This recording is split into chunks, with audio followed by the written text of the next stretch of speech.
What's up, guys? It's 10:18 in the morning on June 19th, 2009. Haven't heard from me in a while.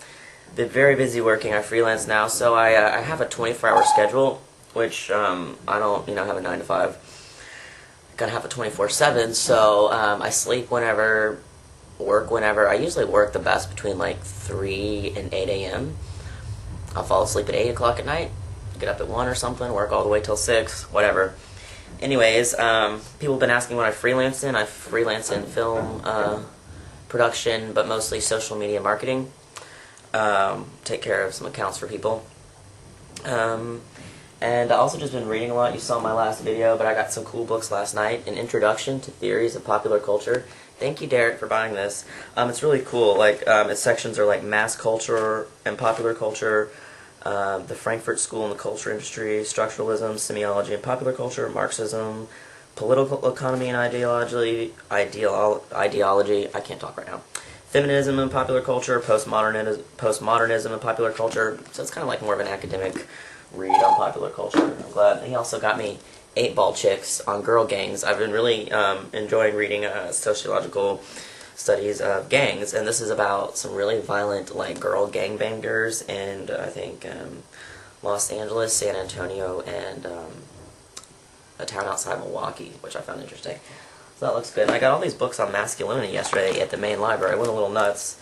The Myth of Masculinity, Gender, Culture, and Society, Contemporary Femininities and Masculinities. It looks like more of an academic something. But True Selves, Understanding Transsexualism. I've always wanted to read this. For Families, Friends, Coworkers, and Helping Professionals by Mildred L. Brown and Chloe Ann Rounsley. So this is True Selves. This is just one of those books I should have read, being transsexual. The War Against Boys, How Misguided Feminism is Harming Our Young Men. That should be interesting. Guyland, The Perilous World Where Boys Become Men, Understanding the Critical Years Between 16 and 26. That should be interesting because I've talked to some MTFs about being socialized as male, and it's rough, so I'm kind of glad I was socialized as female. But now, and it's just totally crazy integrating as a male, and I feel so much more comfortable. I used to feel slighted I wasn't socialized as male, but like being in a place like San Francisco doesn't really matter. And then the last one I got was Invisible Lives, The Erasure of Transsexual and Transgendered People by Vivian K. Namaste, or Namaste. I don't really know how she says her last name. Anyways, I want to do this video on penis. It's something that's been on my mind a lot. But, well, because it's kind of funny. It's like, for anyone that doesn't know, that watches my videos, that are like new to this, whatever, I was born female, blah, blah, transitioned to male, started hormones 4 years ago, when I was 21. And, this causes what is the clitoris in a female body person to grow into a small penis. They generally say 2 to 4 inches in length. I wouldn't be surprised if most guys had about 1.5 inches. But I've been blessed. I mostly think this is because I'm intersex. I always have taken pictures of my dick growth. And I remember specifically in my old journal, about 3 months, this guy that had been on over a year was like, "You're bigger than me," at 3 months. And I did use T-cream at first.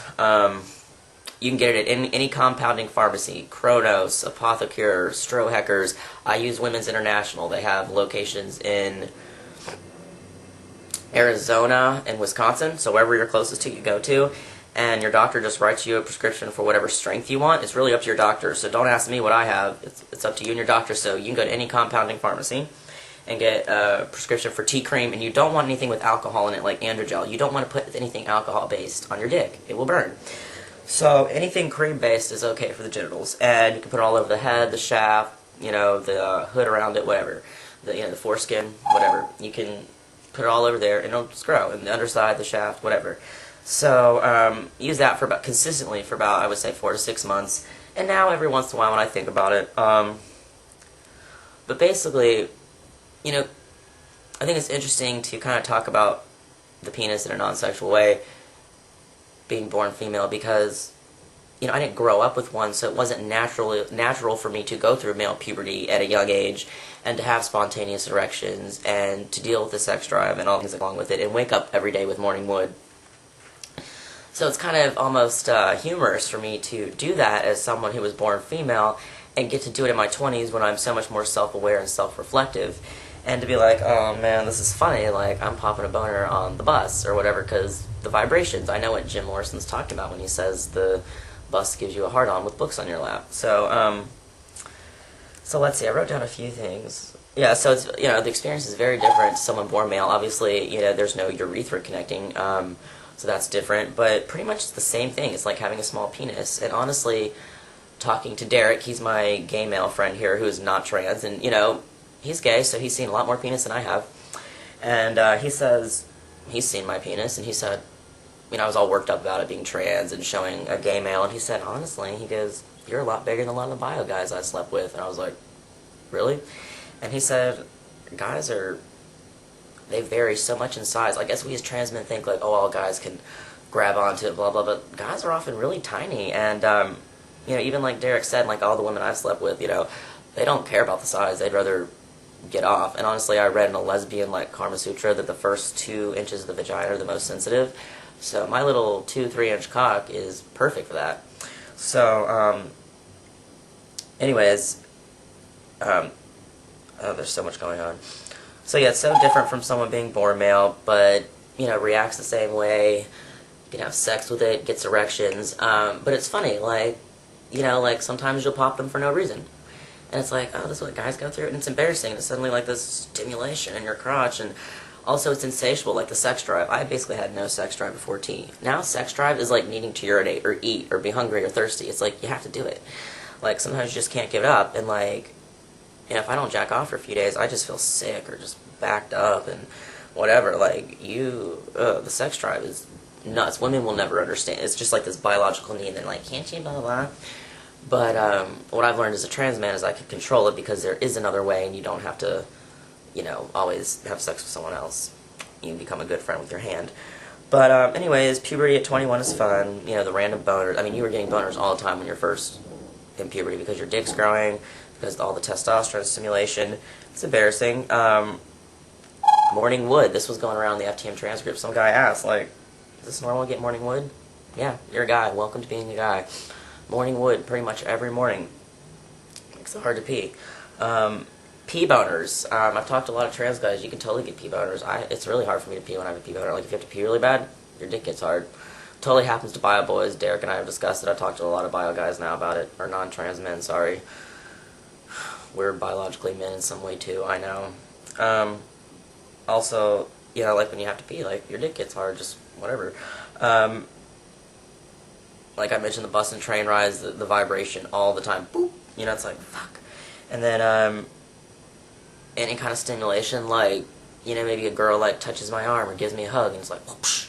It's like, fuck. And it's funny, like, to experience this as someone who is, like, almost 25 and, like, this is embarrassing. This should happen to me when I'm 15, not now. And also something I've been dealing with, which I think is interesting, it's, like, actual problem that men get, priapism. It's like erections, prolonged erections for like 4 hours or more, or whatever, and they're very painful after a while, blah, blah. And, I was getting these boners, and they were very painful. Like, after it's been hard for an hour or two, it feels like a knife stabbing you. It sucks. So, like, I couldn't pee. At, like, some points I couldn't even, like, walk, and I was like, what is this? So, like, looking up priapism, talked to a trans guy that knows everything, and he was like, well, yeah, trans men can get it, and, he listed some medications that might cause it, and sure enough, I'm on one of them. So, yeah, I've been trying to deal with that. It hasn't been as bad this past week, I've noticed. I don't know, it has something to do to correlate with my shot, but it is like the worst thing on earth. So, well, actually, probably not worse than a period. Well, I don't know.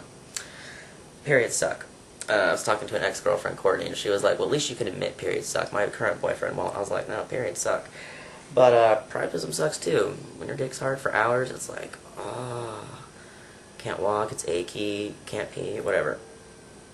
So, I just want to give out my experience. Oh, also, females have asked me, like, what does it feel like to get an erection?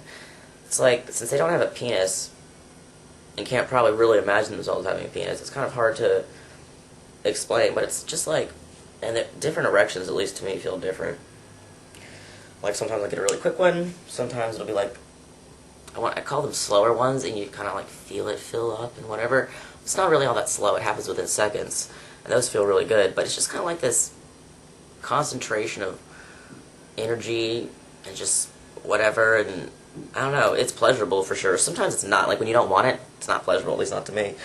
But, you know, whatever. But, yeah, they feel good. They just, I don't know. Yeah, it just feels like this concentration of energy, this stimulation. I don't know, like, whatever I say is going to get ripped on by someone. And I want to say, all these videos, just my experience. And all you guys that watch them, if you're trans-identified, you're just as trans as me. So Jane, Chicago, it's not what I'm saying. If you don't feel this with your penis, just, everyone's different. So, not transer than anyone. I don't really even feel so much trans anymore. It's just male who's gone through this unique experience. So, I'm actually thinking about getting away from YouTube. So, yeah. Anyways, hope you enjoyed this. Hope you enjoyed my shirt. Oral sex is safer sex. I'm getting ready to go to Frameline pretty much all weekend. It's the world's biggest LGBT film festival. There's a lot of cool trans stuff going on, so I'll let you guys know how that is. And take care. Hope you enjoyed it. Later.